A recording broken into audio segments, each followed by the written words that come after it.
SSC 25 ব্যাচের শিক্ষার্থীবৃন্দ, তোমরা হচ্ছে বাংলার সাজেশন দেওয়ার জন্য খুবই ইন্টারেস্টেড ছিলা। তো তোমাদের জন্য হচ্ছে বাংলার সাজেশন নিয়ে এসেছি। তো এখানে আমি সাজেশন দিব, যেহেতু পরীক্ষার আর মাত্র 2 দিনের মতো বাকি।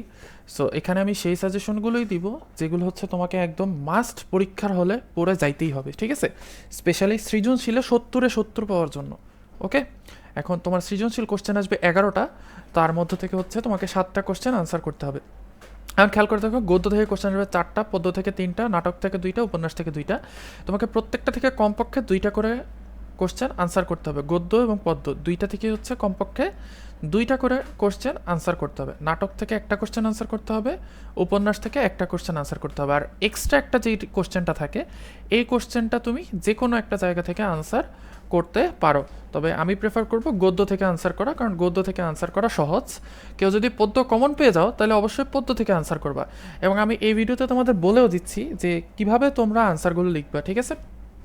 ওকে, অ্যাট ফার্স্ট দেখো, এই যে গদ্য আছে না, এই গদ্যের মধ্যে তুমি কোন জিনিসটা পড়ে যাবা সৃজনশীলে বেশি নাম্বার পাওয়ার জন্য? সৃজনশীলে বেশি নাম্বার পাওয়ার জন্য এই যে মূল ভাবটা পড়বা। মূল ভাবের মধ্যে যা আছে না, এই জিনিসটাই হচ্ছে তুমি গ এবং ঘতে লিখবা। আমরা অনেক সময় ভুলে যাই যে আমরা গতে কি লিখবো, ঘতে কি লিখবো, বইয়ের থেকে কি লিখবো, বানায় লিখবো কিনা। বানায় লেখার কোনো দরকার নেই, তুমি বইয়ের যেই মূল ভাব আছে না, এই বইয়ের মূল ভাব তুলে দিবা, ঠিক আছে? এবার দেখো এখানে মোস্ট ইম্পর্ট্যান্ট কী কী আছে। সবচেয়ে ইম্পর্ট্যান্ট দেখো, শুভা বই পড়া, ঠিক আছে? Very much important. শুভা বই পড়া, আমাটের ভেপো, উপেক্ষিত শক্তির উদ্বোধন, সাহিত্যের রূপরীতি, মমতাদি, তারপরে 71-এর দিনগুলি। অনেকে মনে করো 71-এর দিনগুলি থেকে কি কোশ্চেন আসবে কিনা। মুক্তিযুদ্ধকে তো তুমি ইগনোর করতে পারো না, তাই না? এই জন্য 71-এর দিনগুলো থেকে কোশ্চেন আসবে। এখন এইখানে যে অতিরঞ্জন আছে মুক্তিযুদ্ধকে নিয়ে, সেটাকে আমরা ইগনোর করতেছি, বাট মুক্তিযুদ্ধকে ইটসেলফ ইগনোর করা যায় না।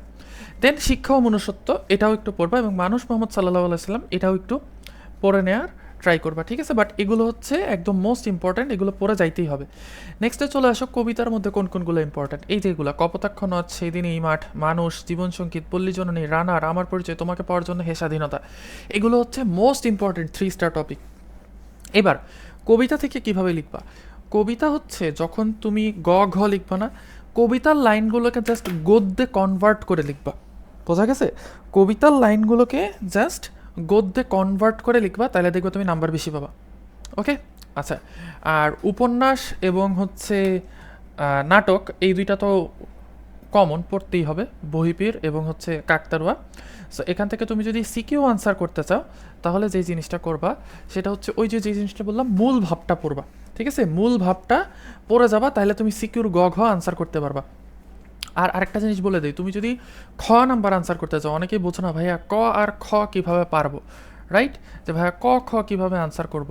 দেখো, খ এর জন্য তুমি টেস্ট পেপার আছে না, এই টেস্ট পেপারে বিগত বছরে যত খ নাম্বার কোশ্চেন আসছে, সব খ নাম্বার কোশ্চেন করে ফেলো। মেইড ইজির মধ্যে, মেইড ইজি বইটার মধ্যে হচ্ছে খ নাম্বার কোশ্চেনগুলো সব একসাথে দেয়া থাকে, ঠিক আছে? তুমি ওই সেই খগুলো যদি একবার পড়ে যাও, তাহলে ইনশাল্লাহ তুমি এখানে ফুল হচ্ছে খ নাম্বার আনসার করে ফেলতে পারবা। সো এইটাই হচ্ছে বাংলা সাহিত্যের জন্য শর্ট সাজেশন, ঠিক আছে? এই জিনিসগুলো অবশ্যই পড়ে যাবা, মূল ভাব পড়বা। দেন হচ্ছে কবিতাগুলো মুখস্থ রাখার ট্রাই করবা যতটুকু পারো, এবং কবিতাগুলোরও হচ্ছে মূল ভাব পড়বা, মূল ভাব পড়বা। এবং টেস্ট পেপারের খ নাম্বার যে কোশ্চেনগুলো আছে, এই কোশ্চেনগুলো হচ্ছে খুব ভালো করে দেখে যাবা, ঠিক আছে?